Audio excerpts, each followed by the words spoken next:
Donc lundi, vous avez pu entendre Raoul parler des mystères de Lisbonne et de la confection de ce film admirable qui ressort en DVD. Donc moi je conseille d'aller voir le film et puis de voir les DVD parce qu'il y a beaucoup d'inédits dans les DVD. Il faut prendre une semaine de vacances alors. Ah oui, il faut prendre une semaine de vacances, mais ça vaut le coup, hein. Ah oui, ça je suis sûre. Ça vaut vraiment le coup.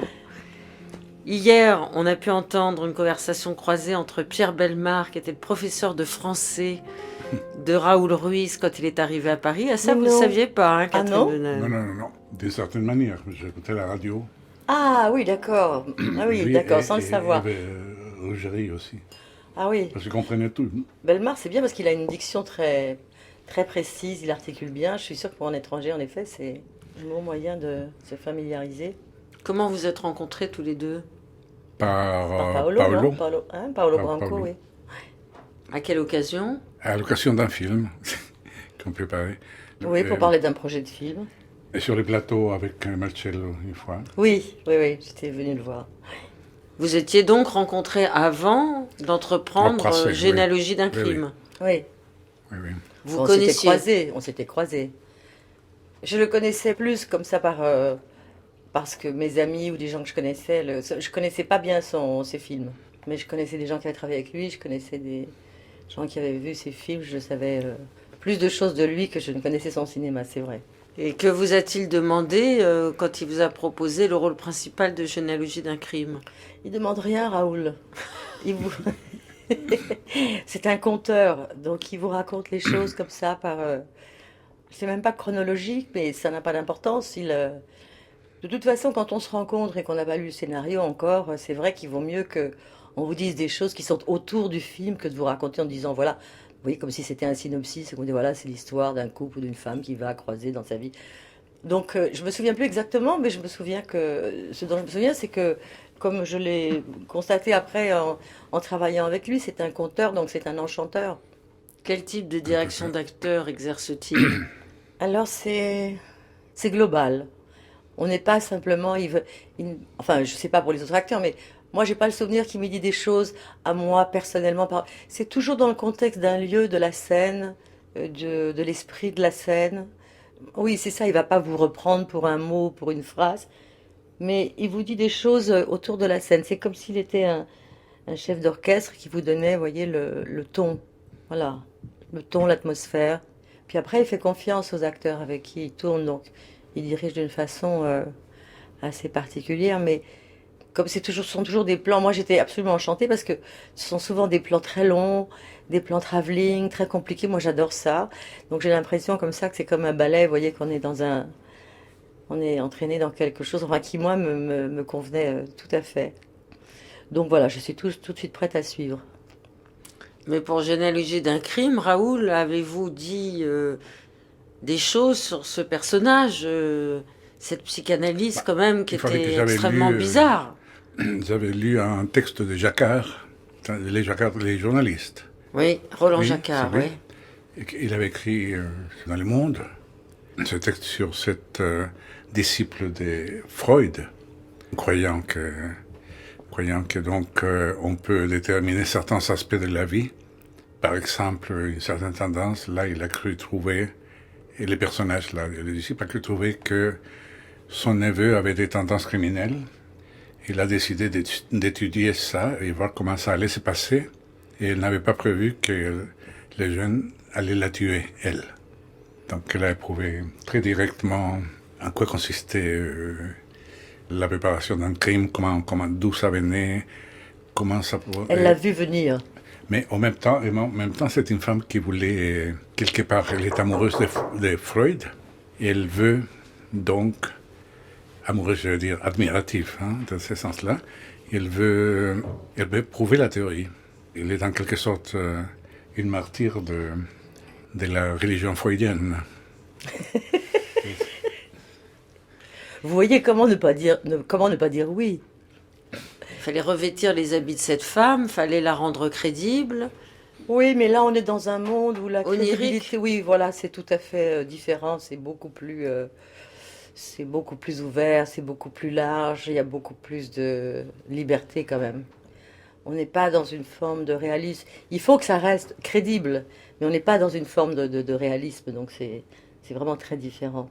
Il y avait donc ce personnage central que vous interprétiez, Catherine Deneuve, puis il y avait aussi effectivement toute l'atmosphère que Raoul avait su créer grâce à cette maison. Comment vous l'avez trouvée, cette maison incroyable? Merveilleux, c'est le décor, la maison.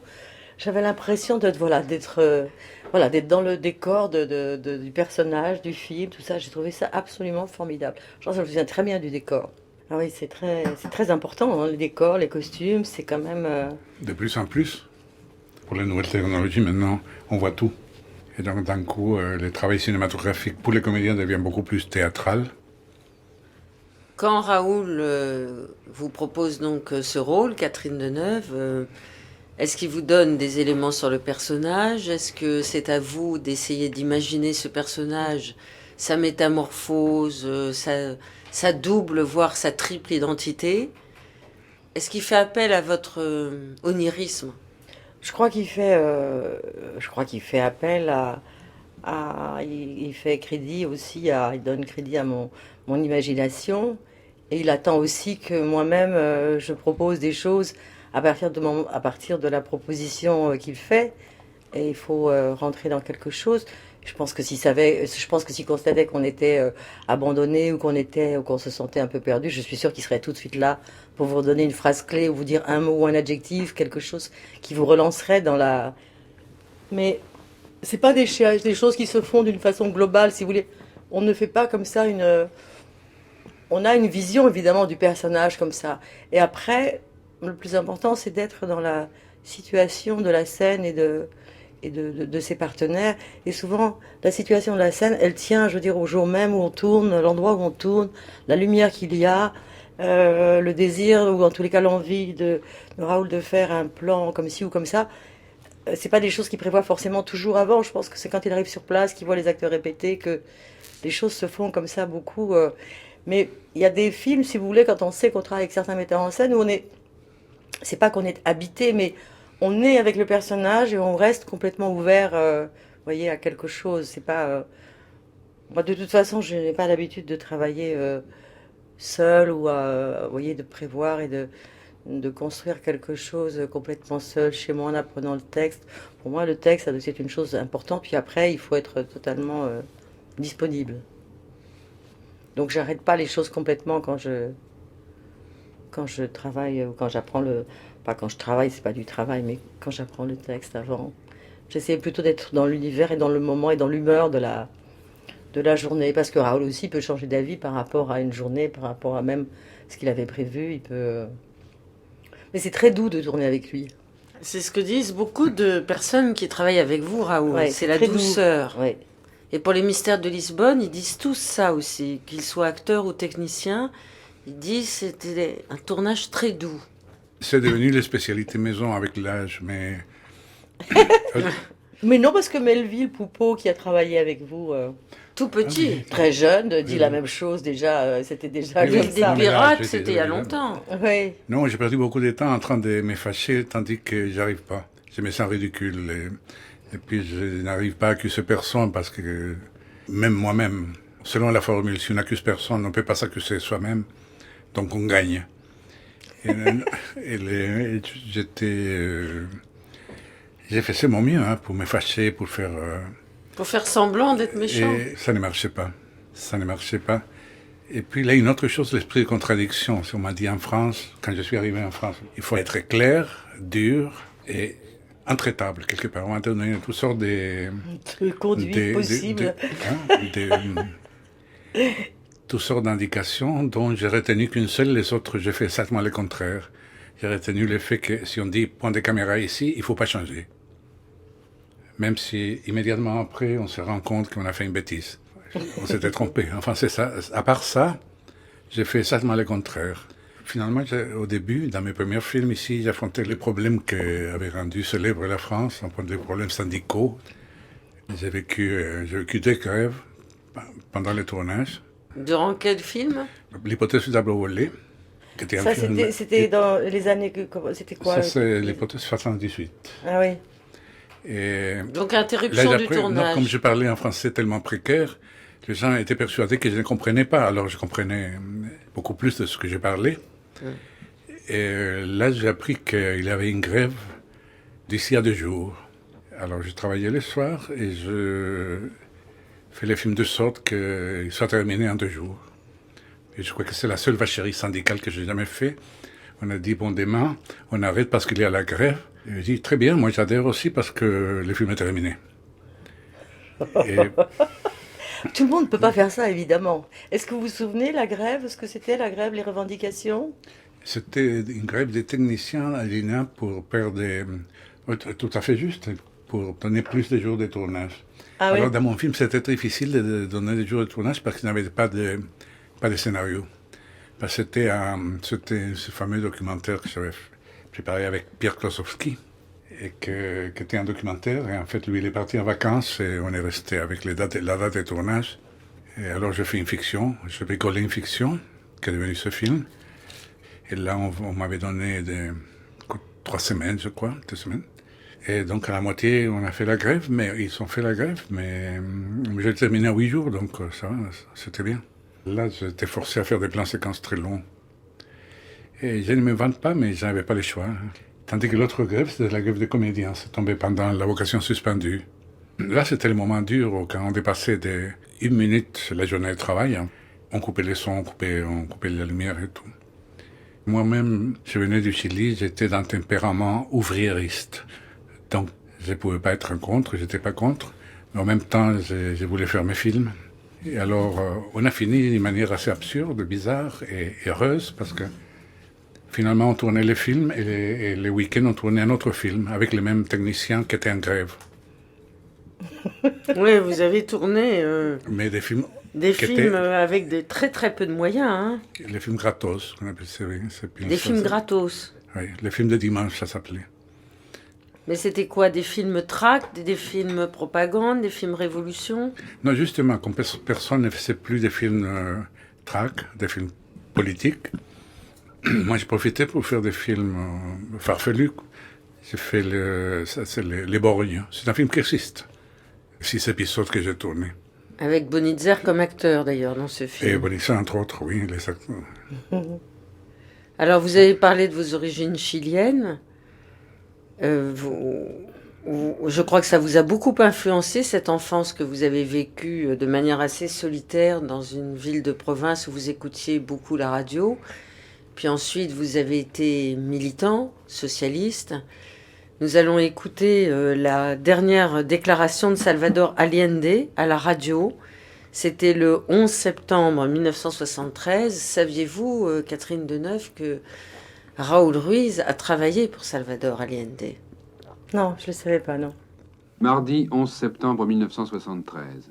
Du palais de la Moneda assiégé, Salvador Allende s'adresse pour la dernière fois par radio au peuple chilien. Colocado en un tránsito histórico, pagaré con mi vida la lealtad del pueblo.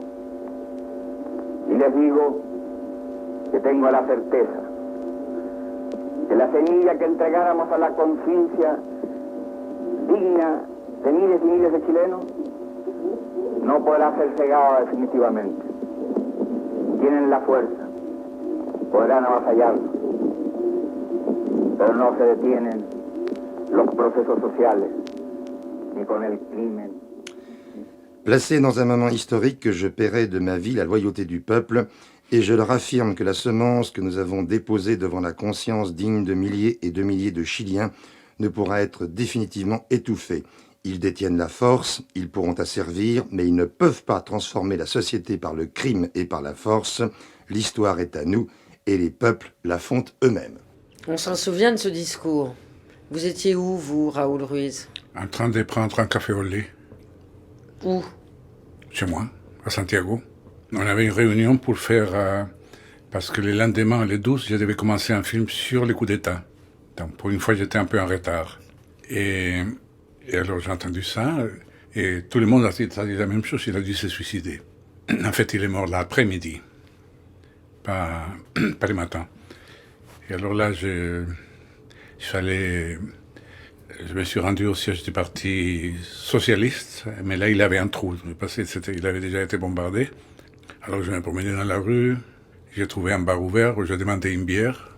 Depuis, j'ai commencé à penser à tout, à plusieurs choses. On suis rendu chez les amis. Et on était sonnés un peu. Et après, ce discours a été étouffé. Il n'y a pas beaucoup de monde qui l'a écouté parce que c'était assez tôt le matin. Moi, je me préparais parce que je travaillais. C'était la veille du tournage. Comme c'est arrivé tellement vite, tout était attendu, mais pas ce jour-là. C'est comme ça que ça arrive toujours. On attendait ça, les coups d'État ont lieu toujours les week-ends, les fins de semaine. Ça a été bien organisé, bien fait. Ça a pris de court tout le monde. Hein. Bon, c'était une journée bizarre. Pour une journée particulière, elle était très particulière. Parce qu'il avait un mélange très curieux de soulagement d'un côté, c'est-à-dire la certitude qu'il n'aurait pas de guerre civile, qui aurait fait beaucoup, beaucoup de morts. Et bon, il a la tristesse et la peur qui est venue juste après, parce que des deux côtés, après j'ai appris la peur des militaires qui s'est préparé à une guerre qui n'est pas venue parce que personne n'avait jamais songé vraiment à faire une guerre. C'était des menaces, vagues menaces, comme on fait toujours dans les manifestations politiques, dans les campagnes politiques. Les nouvelles de la brutalité de la chose sont arrivées le lendemain. Et là, je me rappelle d'une image assez forte. À Santiago, il avait plein de graffitis de toutes les tendances politiques. Et je suis sorti, il a eu 3 jours de couvre-feu, je crois, et les jours où il n'y avait plus de couvre-feu, je suis sorti.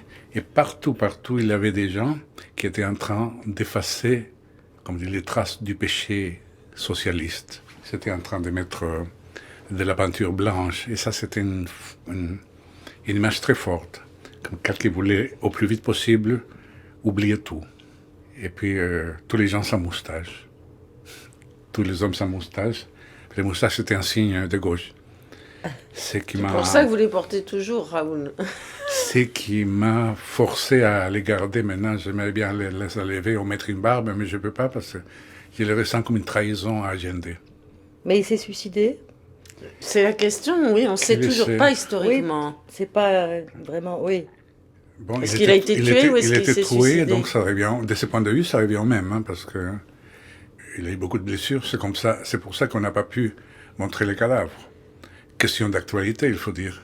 On montre pas les cadavres. De Ben Laden. Ben Laden. Et dans les passés, il y a plusieurs cas.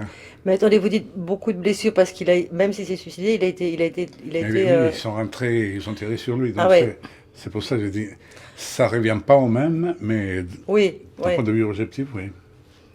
Je crois qu'on l'a tué pour éviter qu'il se suicide. Dans ce sens.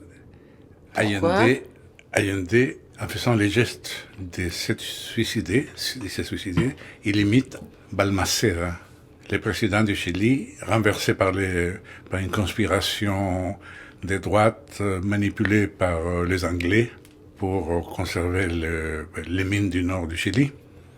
Donc c'est un geste symbolique.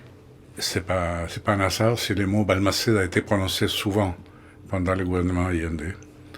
Comme Pinochet avait pris Diego Portales, un autre personnage historique du Chili. Portales, O'Higgins, sont des personnages qu'a revendiqué Pinochet. Allende, c'était Balmaceda, Manuel Rodríguez. Et c'est comme une guerre il y a un côté représentation théâtrale, dans le sens que chacun assume le rôle d'un personnage historique. Donc, il assume le destin de ce personnage. Donc il y a ce fond défaitiste aussi, de dire ça va finir comme avec Balmaceda, donc je devrais assumer l'attitude de Balmaceda et me suicider. Et c'est pour ça que je dis, peut-être qu'on l'a tué pour éviter qu'il se suicide. Et sur la décision de Barack Obama, qu'en pensez-vous, vous qui avez tellement travaillé sur le problème de la figure, de la défiguration? J'ai pensé à plusieurs choses, mais qui ne riment à rien. Peut-être. J'ai pensé dans l'histoire du Chili, ça s'est répété partout dans le monde. La question est, on conserve si on ensevelit quelqu'un, si quelqu'un est tué, un ennemi. On les tue, ces partisans vont venir un pèlerinage dans les lieux, dans les tombeaux. Oui, Donc c'est ça. Donc on veut éviter c'est ça ça. qui voulait empêcher. En même temps, ça n'empêchera pas les gens de décider qu'il y aura un monument quelque part et que les gens viendront pour venir se recueillir sur un N'empêche que lieu. c'est une histoire sera décidé. immortelle comme l'histoire du personnage du film, de Généalogie d'un crime. C'est une histoire immortelle. Cette histoire se réincarne, se répète dans le monde. Dans les années 1605 par là, au Chili, raconté par Diego Rosales, un historien jésuite de l'époque. Et on prend un chef des Mapuches, des Indiens révoltés. Alors les Indiens favorables aux Espagnols demandent qu'il soit coupé en morceaux et donné aux chiens. Mais les Espagnols, en tant que catholiques, ne peuvent pas faire ça si avant ils n'essayent pas de les convertir, de les baptiser, et au moment où il est baptisé, il doit avoir son tombeau. Mais en même temps, en se baptisant, il trahit ses valeurs quelque part. Donc c'est un jeu très, très cornélien. Et puis l'histoire devient beaucoup plus chilienne. On envoie un curé, un jésuite très calé, qui essaye de le convaincre de se convertir et de faire baptiser. Et ça s'est passé dans la rue apparemment parce que Diego Rosales dit, et il y a une dame qui passait par là. La dame a dit au curé, voulez-vous que je convertisse celui-là? Le curé dit, ah oui, ça serait très bien. Elle dit, laissez-moi 5 minutes. Elle va, lui parle à l'oreille, et l'Indien dit, oui, j'accepte le baptême. Alors le curé était très étonné, demande, qu'est-ce que vous avez fait? La dame dit, je lui ai promis une poule au pot. Donc là, c'est Mars qui gagne. Et là, il est baptisé. Il a son tombeau, il y a les pèlerinages, mais en même temps, comme il s'est converti, il y a les pèlerinages des chrétiens, il devient saint, il commence à faire des miracles, etc. Et il passe du côté du réalisme magique. Toutes ces influences, on les retrouve dans tous vos films, Raoul Ruiz, et notamment dans Généalogie d'un crime. Nous allons écouter un extrait avec Catherine Deneuve, extrait donc de Généalogie d'un crime. Vous vouliez me voir, si j'ai bien compris. C'est exact. Nous sommes à votre disposition. Je veux dire, moi et mes collègues. Dois-je me considérer comme prisonnière? Oh non, quelle idée. Non, seulement voilà, la situation prend une telle tournure. Nous avons pensé, moi et mes collègues ici présents, sans obligation aucune, bien entendu, pour vous, c'est peut-être utile pour vous d'être initié à certains de nos jeux thérapeutiques. Certains de vos jeux. Thérapeutiques. Oui, madame, il faut que vous sachiez qu'actuellement, vous occupez la place qui était celle de René Engel pendant son traitement. C'est de cette place qu'il a assisté à une cérémonie. La cérémonie. René se trouvait à ma place. Oui, la technique que j'ai inventée jadis, cette technique ne doit rien à Moreno, absolument rien. Mais c'est Jeanne et moi qui l'avons mise en pratique contre la vie de tous, de tous. Mais cette technique consiste, pour l'essentiel, à se servir des tableaux vivants pour mettre en scène l'instant juste avant le geste irréparable. Par exemple, ce soir, nous avons mis en scène pour vous le moment avant la mise à mort de notre regrettée défunte.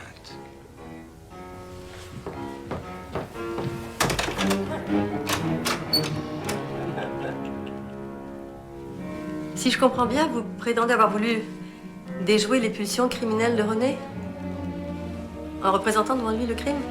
L'instant avant le crime, c'est un point très important. Et alors? Ça a raté.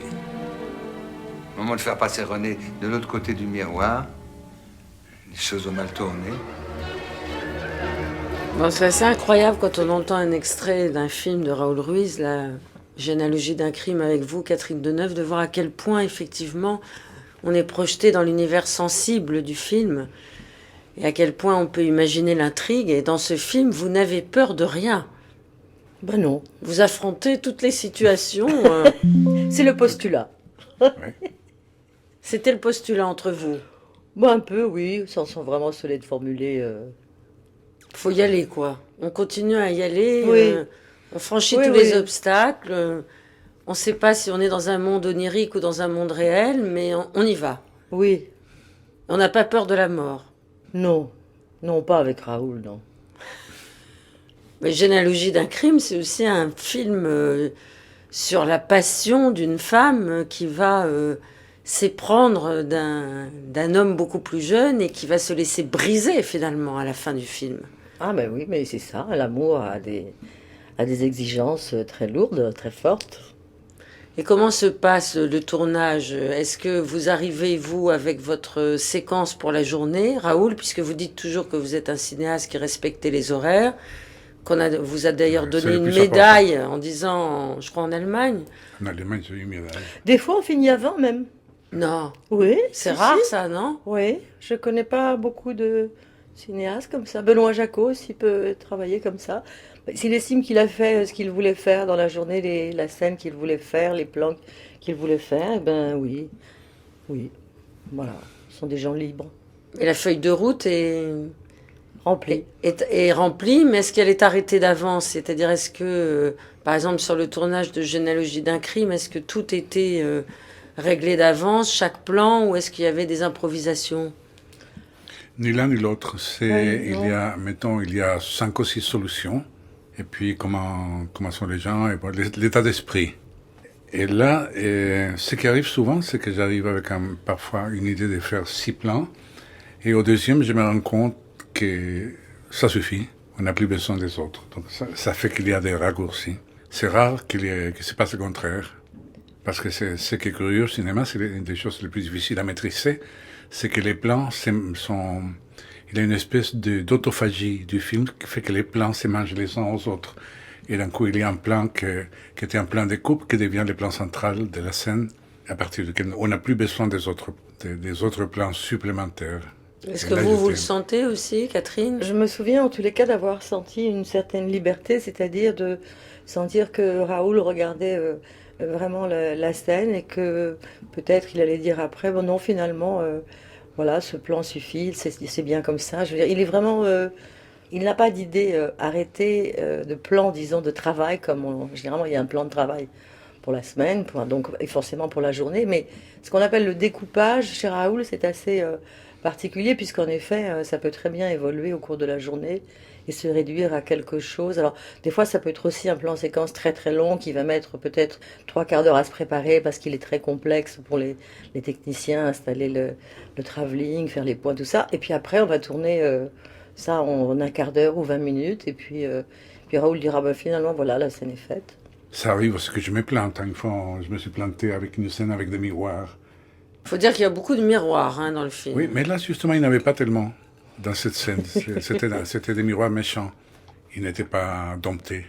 Et les miroirs sont très importants à l'intérieur de votre cinématographie. Dans tous vos films, il y a des miroirs. Dans tous vos films, il y a aussi des enfants. Et dans tous vos films, il y a du trafic de sentiments. Est-ce que vous êtes d'accord là-dessus? Mais il faut dire que les miroirs sont très... C'est quand même un instrument, un objet que j'ai jamais réussi à comprendre. Même maintenant, je me trompe souvent avec les miroirs.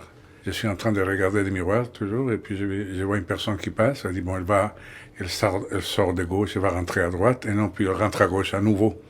Et puis il y a cette chose-là qu'on dit qui arrive souvent à des gens qui ont Alzheimer, qui ne se reconnaissent pas dans les miroirs. Parfois, ça m'arrive. Ici à Paris, justement, dans un bar, il y avait tellement de miroirs. Je me dis, ce type-là, je l'ai vu quelque part. Et puis, d'un coup, je me suis gratté la tête, le type s'est gratté la tête, et là, mais c'était moi. Oui.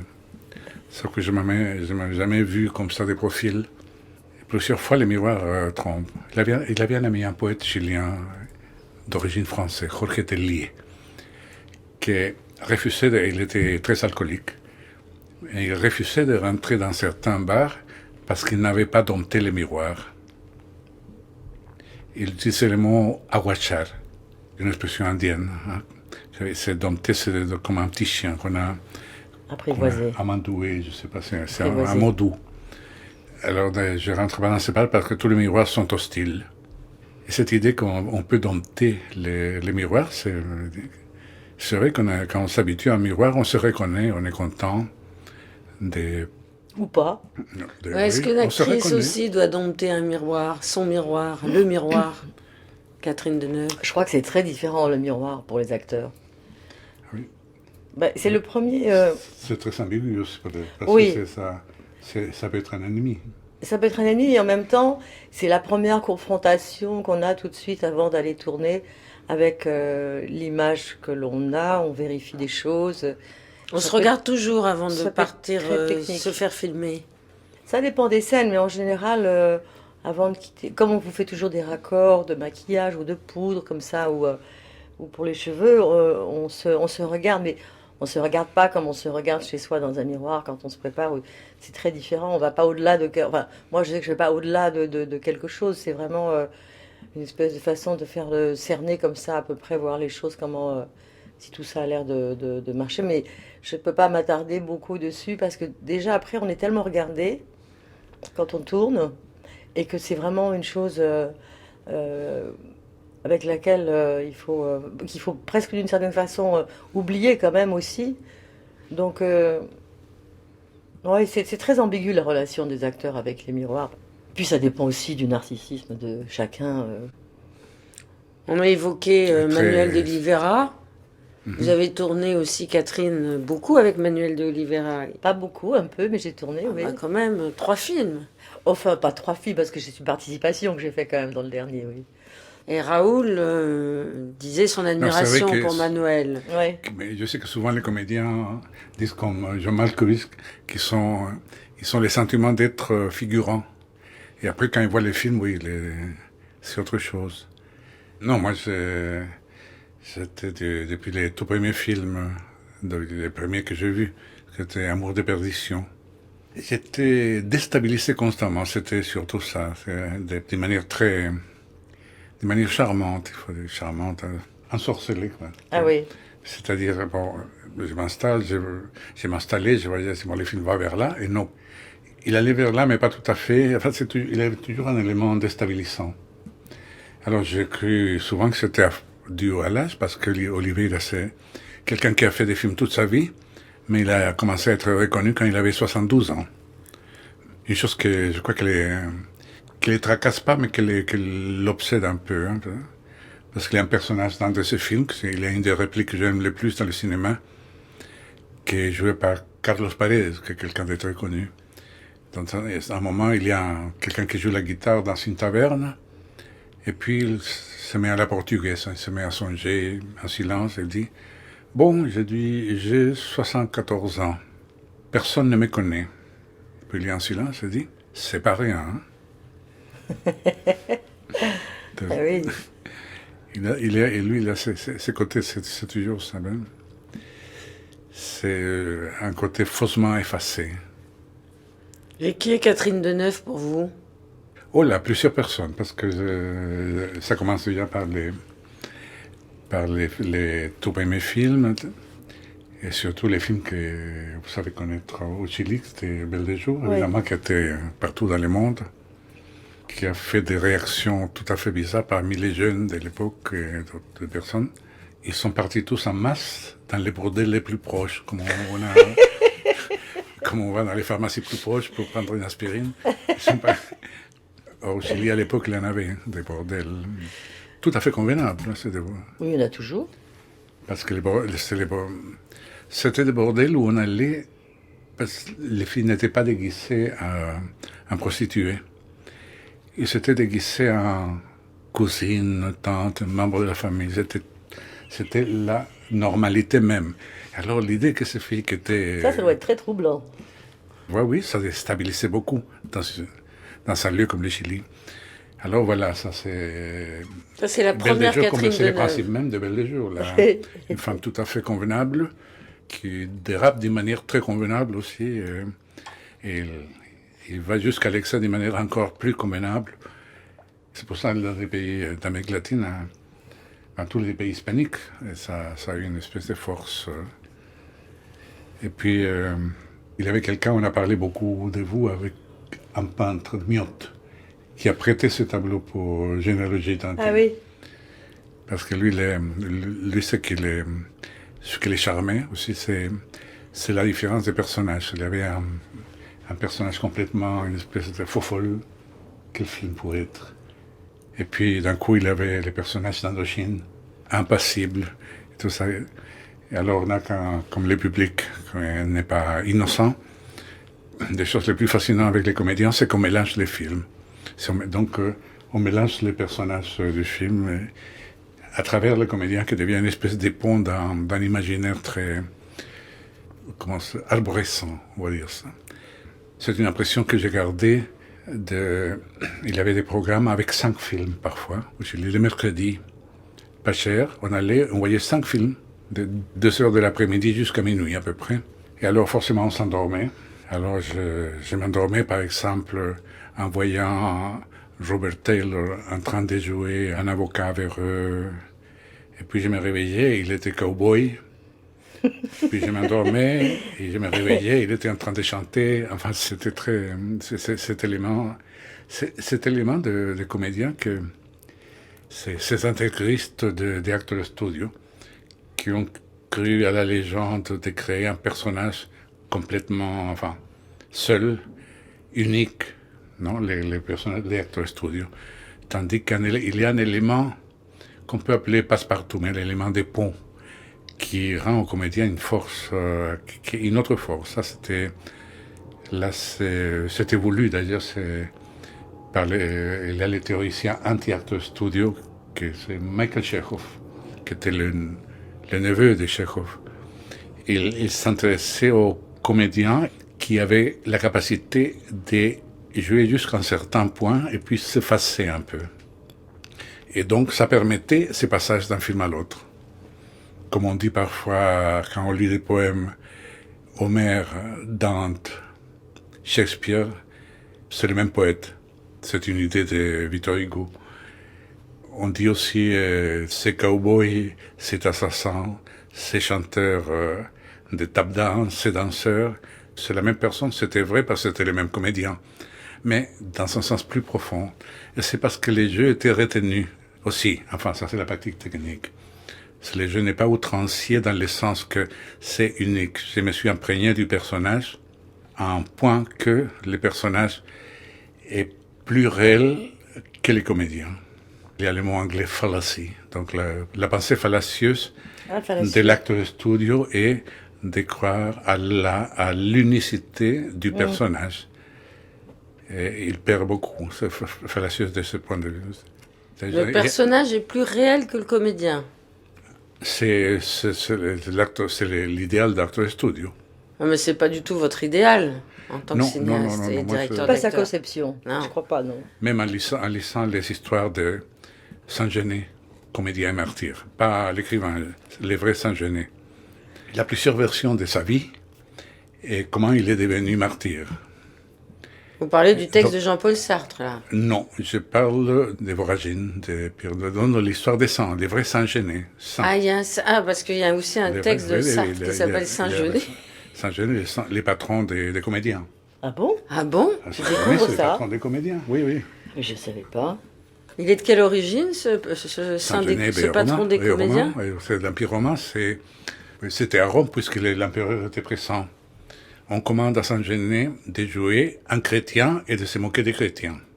C'est l'origine de la comédie, ça. Voilà. Alors, il fait ça devant l'empereur. Et pendant l'histoire officielle catholique, pendant la représentation, il est frappé par Dieu.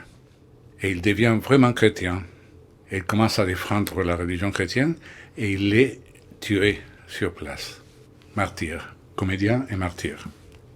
Mais il y a une version laïque, acteur studio, qui dit que Saint-Genet, qui était un comédien professionnel, on lui a commandé le rôle d'un chrétien, alors il a étudié.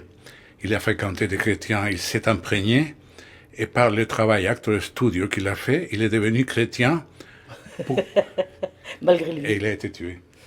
Et voilà. Voilà comment on devient martyr. Et voilà comment Catherine Deneuve avait raison quand elle disait au début de l'entretien que vous étiez un conteur. Voilà. Mais je voudrais pas qu'on se quitte quand même sans aborder le temps retrouvé. Où Catherine, vous étiez Odette de Crécy. Oui. Comment s'est passé ce tournage? Très très bien. À chaque fois, ça se passe très bien. Mais oui, mais là, il faut dire qu'en plus, on était vraiment. D'abord, c'était un univers. Vous savez que beaucoup de cinéastes ont pensé adapter quand même Proust. Donc, c'était quelque chose. Je dirais que tous les comédiens qui ont fait le film étaient plus ou moins familiers avec cette histoire quand même. Moi, je sais que personnellement, au cours des 25 années avant que je fasse le film avec Raoul, on m'a proposé des versions et donc je suis passée du rôle d'Albertine au rôle d'Odette en 25 ans, mais je me souviens très bien que on m'avait proposé le rôle d'Albertine quand je tournais avec Jean-Paul Rapton, La vie de château, parce que la productrice du film, c'est elle qui avait les droits pour la recherche, la productrice de la vie de château. Enfin bref, beaucoup de temps s'est passé. Ben, on arrive, c'est un univers, c'est un monde... c'est très particulier parce qu'on ne peut pas dire après que Raoul va diriger. Tellement une atmosphère particulière. Le scénario était, ceci dit, c'était une adaptation très personnelle de Raoul. Il avait choisi quelque chose de très, un moment très particulier. Mais c'est un univers tellement incroyable. Des lieux tellement incroyables, des rencontres avec des acteurs, une costumière extraordinaire, des décors magnifiques. Tout ça fait que quand on entre, quand on franchit la porte le lieu où on tourne, on est vraiment projeté dans un Tourbillon. monde. Ah oui, et puis dans un monde. Ah oui, c'était. Moi, j'en ai un souvenir vraiment, vraiment un souvenir enchanteur du tournage. Et j'aime beaucoup le film. Je sais que évidemment, pour les gens qui aiment Proust, je pense qu'il y a beaucoup de gens pour qui ça doit être évidemment. Je pense que c'est inadaptable pour les amoureux de Proust. Mais je trouve que ce qu'a choisi Raoul par rapport à l'œuvre de Proust et ce qu'il a choisi de montrer, enfin même pas seulement de montrer, mais de dire, de raconter, moi je le trouve absolument réussi. C'est vraiment, et c'est ça que je trouve le plus important. Je trouve que ce qu'il voulait faire, il l'a réussi vraiment, vraiment. Et c'était un tournage, oui, vraiment, c'est vraiment rentré dans un autre monde. C'est vrai que quand même, c'est une autre époque, et c'est vrai que tout ce qu'il y avait sur lui était d'une beauté, vraiment. Donc vraiment, on rentrait. Je me souviens de Marie-France Pizier très bien dans la scène du dîner. Magnifique Ouais, interprétation. Oui, oui, formidable. Non, vraiment, je me souviens aussi la scène à l'enterrement de cette actrice que j'aime beaucoup, Edith Scobb, que je trouvais absolument merveilleuse dans le film. C'est une actrice que j'admire beaucoup, mais je me souviens, elle était absolument magnifique dans le film Edith Scobb. Non, je trouve que c'était un film vraiment, oui, comme ça, incarné, avec le choix, la vision de Raoul. Quoi. Moi, j'étais tout à fait séduite, oui. Oui. Vous savez que Raoul a beaucoup de projets de films. S'il vous demande de recommencer l'aventure, vous dites banco. Ah oui, oui, oui, ah oui. Ah, mais je peux inventer quelque chose. Oui, sûrement. Mais oui, pourquoi pas. Ça. Non, mais oui, forcément. C'est un peu difficile comme ça de dire ça devant lui, mais si vous voulez, c'est quand même. C'est pas un metteur en scène comme c'est pas un autre metteur en scène. C'est quelqu'un qui a un univers tellement riche, tellement original, tellement cinématographique et tellement poétique et onirique en même temps. Donc vraiment, c'est trop exceptionnel pour ne pas avoir envie